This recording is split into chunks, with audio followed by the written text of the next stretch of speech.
This is the new Deepcool LT360 Vision ARGB. Now I know what you're thinking, another AIO with a screen on it, I get it. However, hear me out. The price this is coming in at and what you're getting makes everyone else look stupid.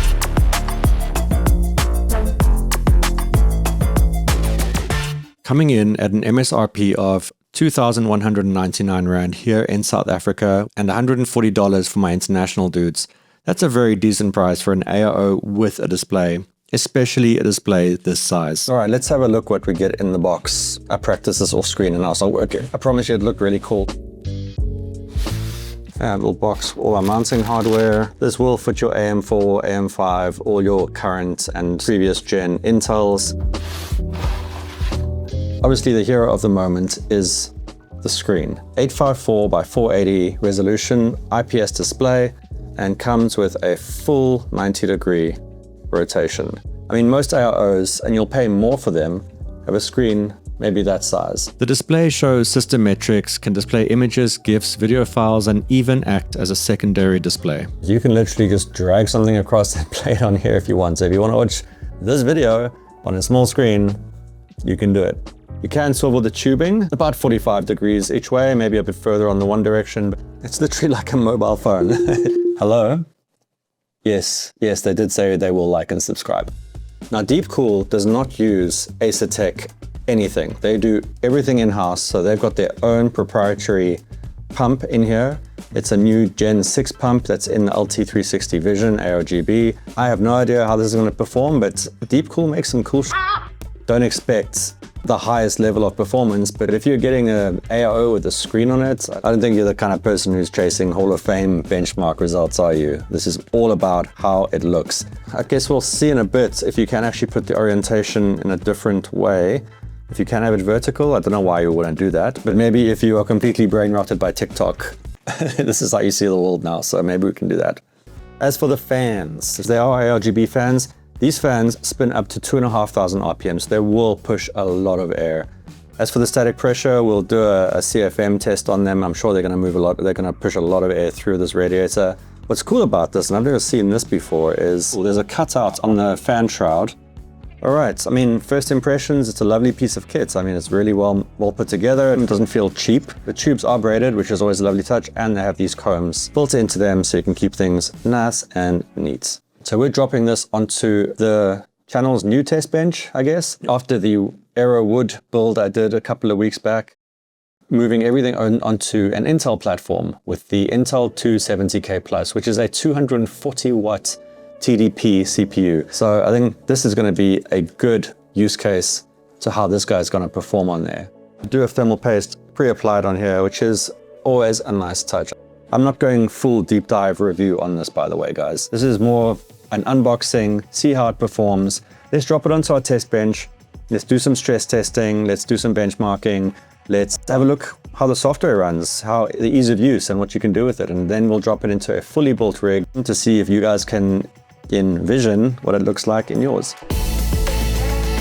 After downloading the Deepcool Deep Creative software, we are greeted with the main page that gives us some handy metrics like CPU and GPU temperatures, etc. Page 2 is more of a system summary, not really important. The good stuff, however, is on page 3. Here, you will select the LT360 Vision, and this is where you can start customizing what you see on the display. To an extent. The software comes preloaded with some images and the ability to add your own. Here's my French lady. Ooh la la. I gotta say, the sharpness and the vibrancy of this display is really good. You can also load your own GIFs and loop the preloaded MP4s or drop in your own. There are 3 themes to choose from: Boundary, Code Zero, and my least favorite, but I know some people might love it, Pixel World. One thing to note is that only the Boundary theme allows for changing the background to an image, GIF, or video.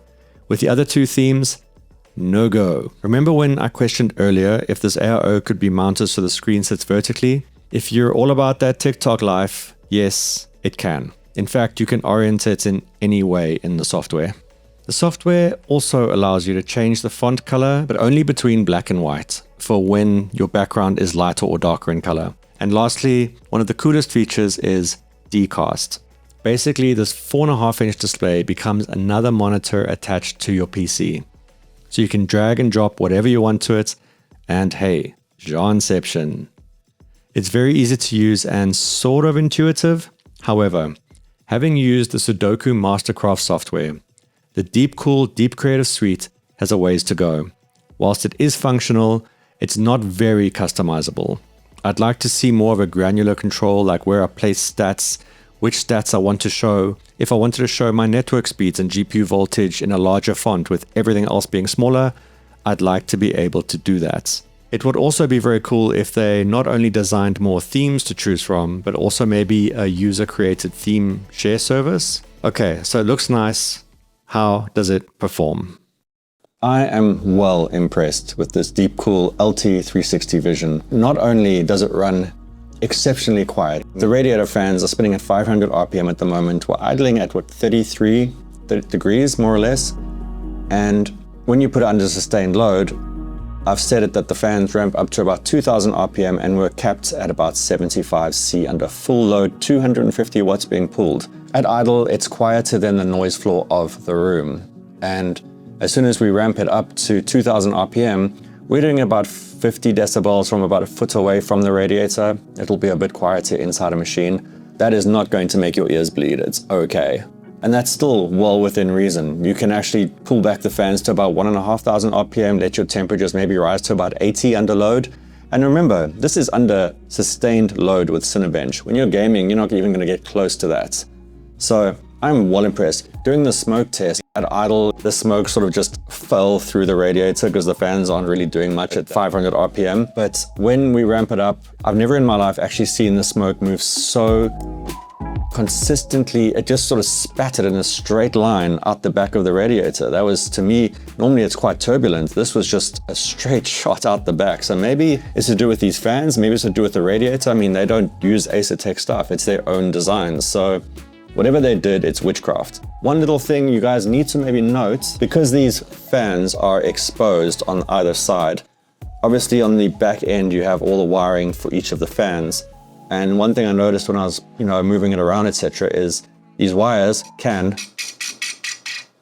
touch the fan. So just be cautious of that. Make sure they do have enough distance from the side of the radiator or side of the fans, because that's not going to be fun. This is all good and well on an open air test bench, but how does it perform in a real world scenario? What I'm going to do is I'm going to take this guy, drop it into my main rig, which is a 9950 X3D production workhorse machine, and I'm going to compare how it performs to my 360mm Arctic Liquid Freezer 3 Pro. And here she is, my absolute beast of a workstation, 9950 X3D. Yes, it has the ASRock Taichi murderboard. Hasn't exploded my CPU yet, touch wood. I've had the Arctic Liquid Freezer 3 in here since I did the review. How many, I don't know, almost a year ago, maybe, I don't know. And I love this thing so much so that I bought the review unit that was sent to me, and it's been amazing. It's a great cooler. We're gonna yoink it out of here, drop in the Deepcool LT360 Vision, and see if there's actually more to it than just sitting pretty. So I did a Cinebench R23 run with the LF3 Pro. There was a power draw of 230 watt max, a sustained all-core clock speed of 5.1 GHz, which gave me a score of 43,467. Let's see if this Deepcool AIO stays. These guys are getting really good at what they do. My dudes, I'm actually quite taken aback. I honestly thought this is going to be more of a gimmicky kind of product with a run-of-the-mill AIO with semi-decent performance and the LCD, which is the selling point of this thing, right? But behind that screen, for 2,199 Rand, $140 MSRP, this is amazing. I have not seen this 9950 X3D idle this low at all. And that's testament to how good this AIO actually is. The build quality, it doesn't feel as premium as the Arctic Liquid Freezer 3. On idle, it's 5 to 6 degrees cooler. And then under load, I'm also getting the same between 5 to 7 to 8 degrees Celsius cooler. And on top of that, thanks to the extra thermal headroom this AIO is giving us, the CPU is pulling 250 watts with a sustained 5.3 GHz on all cores. and a Cinebench score of 44,414. That is quite the uplift.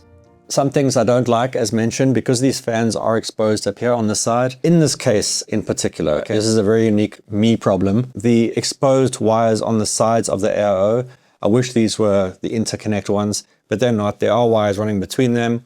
And if your case is too narrow, the second thing, I would have preferred to have my tubing going up the front of the case. It is too short.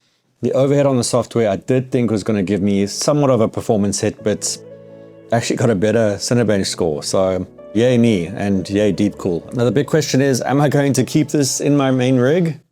The answer is yes. Yes, I am. I actually like it that much. The performance alone is why I'm keeping it. The LCD is just a cool bonus to have. I'm going to run it for a few weeks. I'm hoping the software gets a bit more robust. It is a bit lackluster at the moment. I mean, you can do some cool stuff, but it's not very customizable. You're sort of stuck within what they give you, and it's not a lot at the moment. Deepcool, just make it more, because that's going to be a big selling point for this thing. If you can customize it the way you want to and not be confined to what you're told you can do, this is a huge, huge win. All in all, super happy. Would I recommend this? 100%. If you're after an AIO with a screen, the real estate on this thing is gargantuan compared to, you know, what else is out there. The screen itself is a little bit flimsy, it wobbles around a bit, but once it's set, it's set. It's not like you're gonna be poking it with a stick every 5 minutes, you know, it's fine. Great performance, super quiet, installation, relatively easy, especially on AMD. Intel, it's a bit more finicky. And of course, all that real estate for whatever weird stuff you guys are into that you wanna throw onto the screen. So guys, let me know what you think of the Deepcool LT360 Vision ARGB. I like it so much, it's staying in my PC. The darling of the AIO world, the Liquid Freezer 3 Pro, is being put out to pasture for now. Thanks for joining me on this little AIO adventure. Hope it helped you in your purchasing decision. I'll see you guys in the next one. Stay lekker. Okay, thanks, bye.